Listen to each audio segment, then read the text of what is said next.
दोस्तों, आज की वीडियो में हम खाटू श्याम बाबा के चमत्कार की एक सच्ची घटना के बारे में जानेंगे। दिल्ली शहर के निवासी जिनका नाम संतोष वर्मा था, वो बहुत ही ज्यादा परेशान थे। रहने के लिए केवल एक छोटा सा कमरा था, लेकिन उनके नाम पर 200 एकड़ जमीन भी थी। उस जमीन के ऊपर काफी समय से विवाद चल रहा था। उनका बड़ा भाई कहता था कि ये मेरी जमीन है और संतोष वर्मा कहते थे ये मेरी जमीन है। इस कारण उस जमीन के लिए कोर्ट में केस चल रहा था। एक दिन किसी व्यक्ति ने संतोष जी से कहा कि दिल्ली से आज खाटू श्याम के लिए बस जा रही है और टिकट के पैसे लिए बिना ही ले जा रही है, साथ में भोजन भी करवाएंगे। संतोष जी ने सोचा, वैसे भी परेशान ही हूँ, बस में बैठकर चला जाता हूँ, खाटू श्याम के दर्शन हो जाएंगे। खाटू जाकर उन्होंने देखा कि लोग 10 रुपए चढ़ाकर 10 लाख की मन्नत मांग रहे हैं। फिर संतोष जी ने भी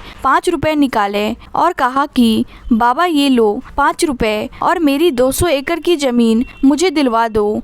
और कहा, बाबा मुझे मेरी ज़मीन मिल गई तो 10 लाख लेकर नहीं 50,000 चढ़ाकर जाऊंगा आपकी दरबार में। कुछ समय बाद संतोष जी को वो ज़मीन मिल गई, जिसमें से 5 एकड़ ज़मीन बेचकर एक गाड़ी खरीद ली और एक कोठी बनवाई। अपना होटल भी खोल लिया, जिससे बहुत ज़्यादा कमाई होने लगी। अब जो रिश्तेदार संतोष जी को देखकर मुंह फेर लेते थे, वही रिश्तेदार उनके घर आने लगे और उनके घर आकर फोटो खिंचवाकर सोशल मीडिया पर डालने लगे। यहाँ तक कि पड़ोसी भी सोचने लगे कि अचानक संतोष के भाग्य कैसे चमक गए। दोस्तों, ये सब खाटू बाबा की ही कृपा थी।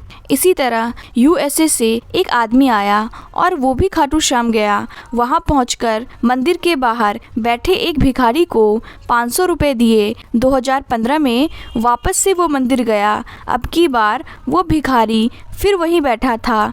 इस बार उसने 1000 रुपये दिए। अब 5 साल बाद फिर वो खाटू बाबा के मंदिर आया, यानी 2020 में फिर से गया। उसने देखा वो भिखारी इस बार भी वहीं बैठा था। उस आदमी ने जेब से 2000 रुपये निकाले और दे दिए। फिर वहाँ पास ही में मौजूद दूसरे आदमी से पूछा, भाई साहब, मैं पिछले 10 सालों में 3 बार इस मंदिर में आ चुका हूँ। ये भिखारी मुझे हमेशा यहीं बाहर बैठा हुआ मिलता है। कभी कभी मुझे शक होता है कि अगर 10 सालों से बाबा इस भिखारी पर कृपा नहीं बरसा रहे, जो कि हमेशा यही मंदिर के पास बैठा रहता है, तो मैं जो 7 समुद्र पार रहता हूँ, मेरे पर बाबा क्या ही कृपा बरसाएंगे।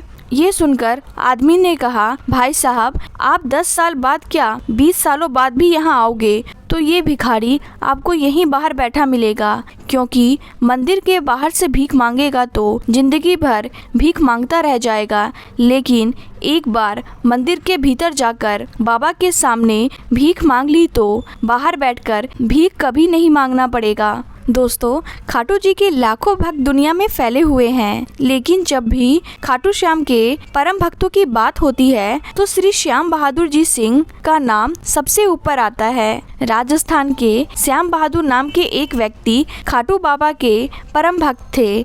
वे बाबा श्याम के दर्शन के लिए रेवाड़ी से खाटू पैदल आया करते थे। एक बार श्याम बहादुर जी ने अपने घर पर श्याम बाबा का जागरण किया।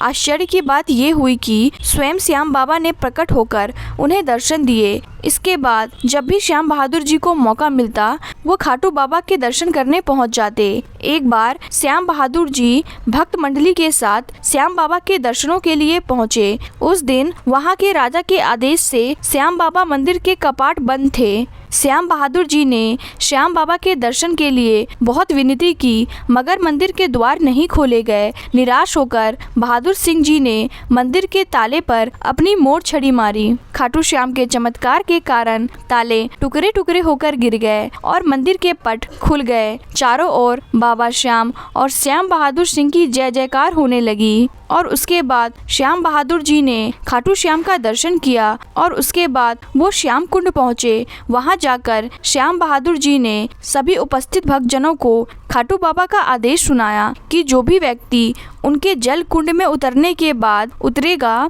वह सभी रोगों से मुक्त हो जाएगा। श्याम बहादुर जी के उतरते ही कुंड का जल दूध में बदल गया और जो भी उनके बाद जल में कूदा, उसके सभी रोग दूर हो गए। जय बाबा खाटू श्याम।